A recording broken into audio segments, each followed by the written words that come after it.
Good morning, Life Point Fredericksburg leaders. I figured I'd take you on a walk with me today instead of just staying over in DHQ. Hopefully nobody comes to run me down over from behind me where I can't see them. But just wanted to share another step to take. So most of you have responded to that video that I sent out last week about the summer of the seed. Who are we going to develop this summer? Because who we develop now is who's going to carry God's vision in the future. It really, the mark of a great leader is not so much what they lead, but what the people lead who they led. It's not so much your pastor talks about it and with our auditorium. It's not about our seating capacity, it's about our sending capacity. So it's really, our greatest call as a leader is to develop people. And really not just develop people, but develop leaders. The best leaders are the ones that develop other leaders, because there's too many people in this world that need to hear from God, need to be shown a picture of what it looks like to be fully alive and what it means to grow, for us to just carry. It doesn't matter how much weight you can carry as a leader, how many relationships you can keep, which there's a limit. I think the research says you can really only have about somewhere between 30 and 50 meaningful relationships in your life. And so even if you poured as much as you possibly can into those meaningful relationships, and maybe even a little bit more, maybe you're great, you achieve so much more by developing those 30, 40, 50 people that you have a meaningful relationship with into somebody that's going to develop 30, 40, or 50 people that are going to develop 30, 40, or 50 people. The exponential factor is just incredible. So if you haven't had the chance yet to reply, I'll put the link back in for the form for who are the 3 people on your team that you are going to develop this summer. And I really do believe we're going to see a lot of fruit from it.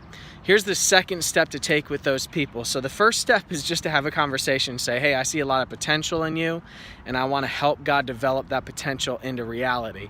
Second step is to start developing their heart for leading and their skills in leading. So here's what area I want us to focus on this week is caring for people.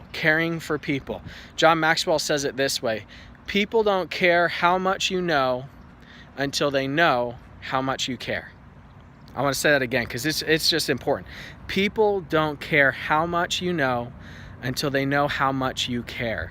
So you can have all the right answers. You can know exactly what somebody needs to do. You could see somebody having an issue in their life and know exactly if you take X, Y, and Z steps, it's going to lead you out of that situation, lead you to prosperity, lead you to God's purpose for your life and God's vision for your life. But if they don't know that you care about them, they're not going to receive it in a way that leads them to take those steps. It'll be, we've all had that experience that somebody can tell us something, and you know what, maybe it wasn't something bad that they told us, but it came in one ear and out the other because of who it was coming from. If you've got somebody that you just don't like, that is coming and trying to tell you, hey, you know what, if you do this, it'll be better, most of the time you don't do it.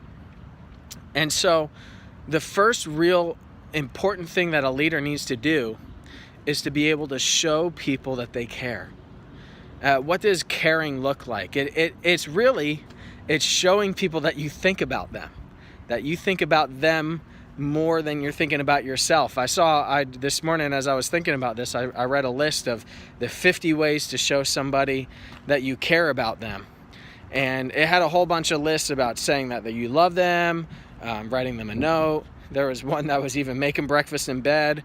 I don't think you should do that for your dream teamers. That would be really weird if you showed up at their house and had breakfast in their bedroom without being invited to do that. That's really, and even if you were invited, I would love to have a conversation with your dream teamer about that. But it's doing little things. It's not about some grand gesture. It's about doing little things consistently that show people that you care about them. So talking to people, praying for people, asking about their life. When you ask about their life, following up. And so if I ask somebody, hey, how can I pray for you? And they say, hey, I've got a job interview coming up next week. I'm like, hey, what day is it? And then that day I'm going to send them a text and say, hey, I'm praying for you. And maybe the next day even say, hey, how did it go? I was praying. I hope that it went well. And so it's these little things that show people that we care. And so I want to help you train those 3 people you're developing to show that they care, because it's easy to talk about how, hey, I care about these people, but it's not real until it's received. And so as spiritual leaders, and that's what you are as leaders in the church, the most basic thing we can do to show people we care is pray for them. So here's my challenge. I want you to get the 3 people that you're developing. If you've got a large team, maybe divide up your team. So you got 12 people on your team, you got 3 people you're developing. You give them each 3 or 4 people, give them their phone number and say, hey, I want you to reach out to this person and find out how we can pray for them this week. There's a form in the description of this video that will have a link for them to send in what is the person's name that they followed up with and what's their prayer request, so we can pray with them too. Maybe you don't have a big team. Instead of, if you've only got a team of 3 people, instead ask them, okay, who are 3 or 4 people in your life that today, right now, you can send a text to, or you can make a call and say, hey, I want to pray for you. God's put on my heart to pray for you. How can I pray? And just by starting this motion, and we make it a regular part of what we do, it's going to increase the amount of care that's received on our teams, not just from you as the leader, but from the people you're developing. And it's just going to, it helps people, because we as humans, we need to know that people care about us. And this is just such a simple way to help make that happen. Love y'all, praying for you. Sorry this video was a little bit long. It's going to be shorter in the future, don't worry. But I love you. I'm just so excited about what God's going to do in this season. Hope you have a great week and enjoy this weather. God bless.